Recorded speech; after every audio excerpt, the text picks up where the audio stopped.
Hello students.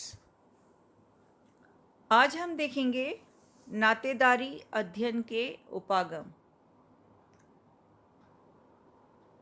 नातेदारी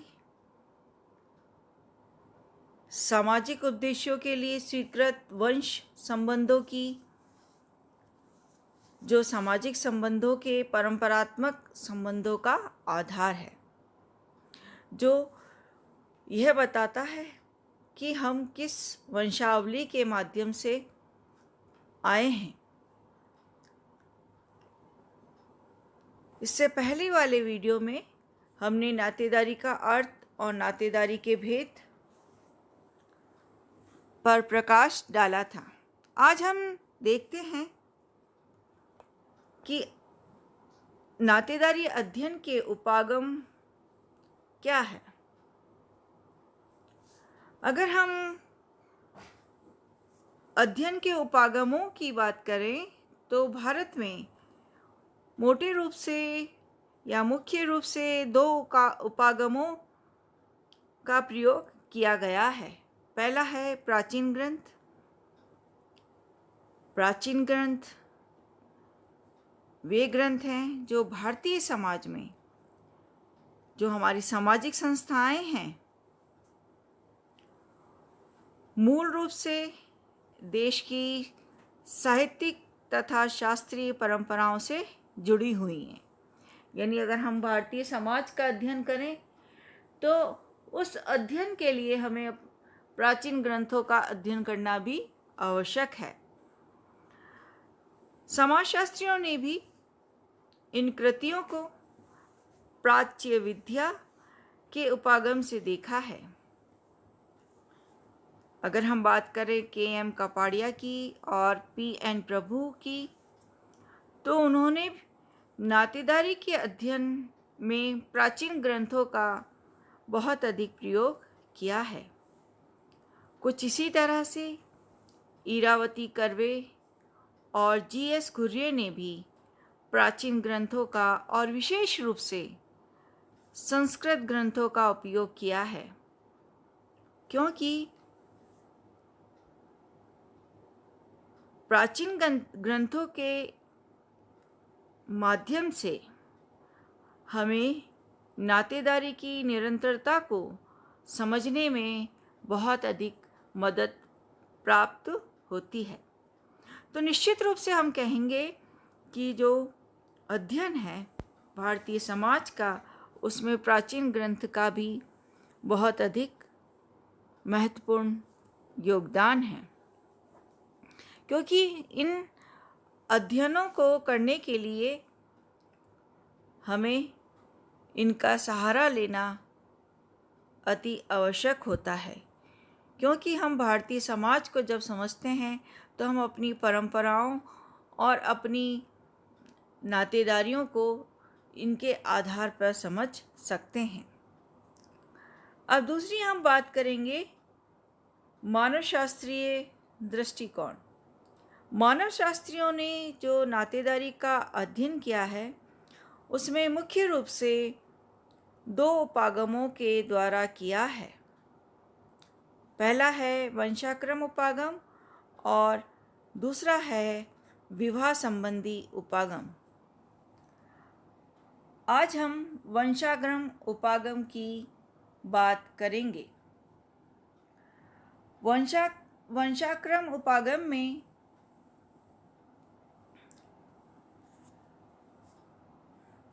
जिन नातेदारियों का अध्ययन किया जाता है, वे हमारे दिन प्रतिदिन के कार्यों में अपने रक्त संबंधियों से जो हमें सहायता मिलती है, ऐसे रक्त संबंधी जो माँ बाप और बच्चे होते हैं, जब इन रक्त संबंधियों को समान वंशाक्रम के आधार पर मान्यता दी जाती है, तब उसे मानवशास्त्रीय वंशाक्रम समूह कहते हैं।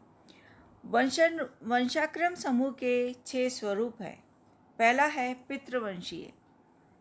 जैसा कि नाम से ही विदित होता है, पितृवंशीय वंशाक्रम का वह निर्धारण है जिसका मुख्य आधार पुरुष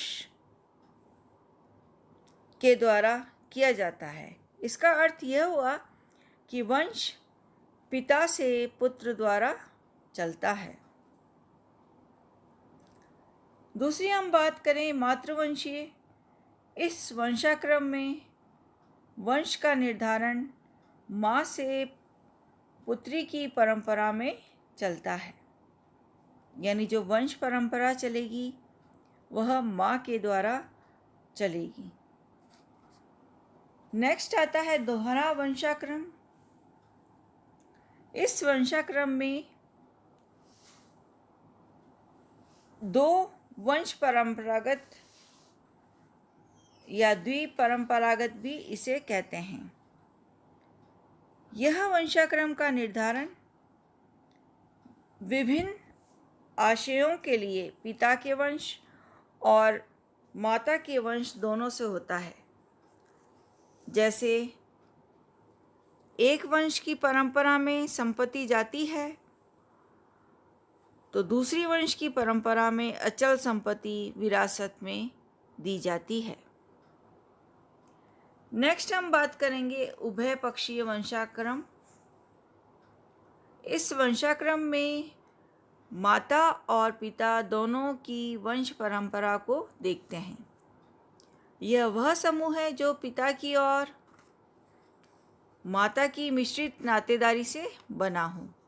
इस समूह की सदस्यता पितृ तथा मातृवंश परंपरा दोनों से मिलती है।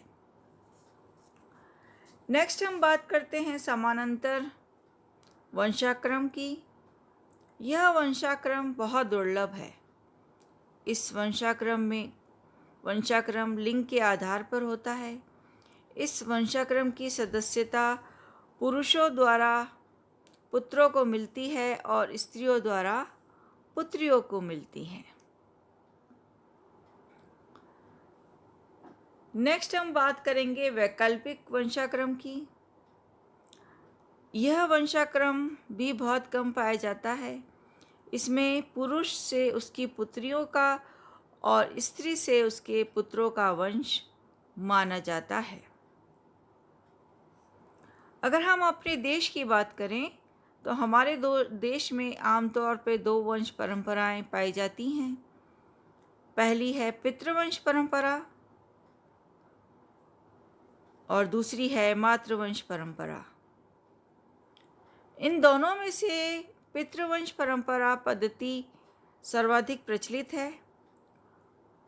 वंशाक्रम समूह में नातेदारी संबंधों के वर्णन और विश्लेषण के माध्यम से हमें भारत की नातेदारी पद्धति की कुछ किस्मों की पर्याप्त और व्यापक समाजशास्त्रीय जानकारी मिलती है।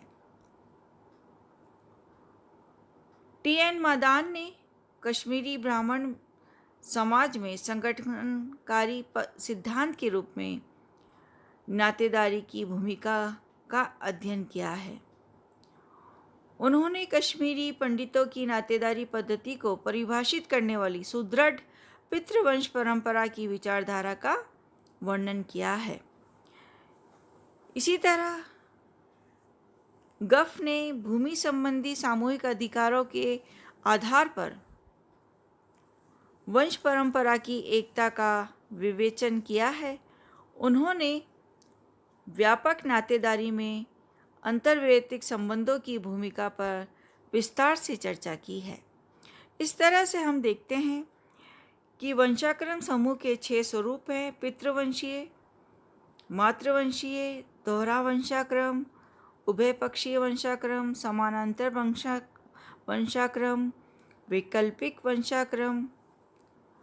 पर हमारे देश में जो वंश परंपराएं पाई जाती है वो पितृवंशीय परंपरा और मातृवंशीय परंपरा है, लेकिन सर्वाधिक प्रचलित जो परंपरा है वो पितृवंशीय परंपरा है।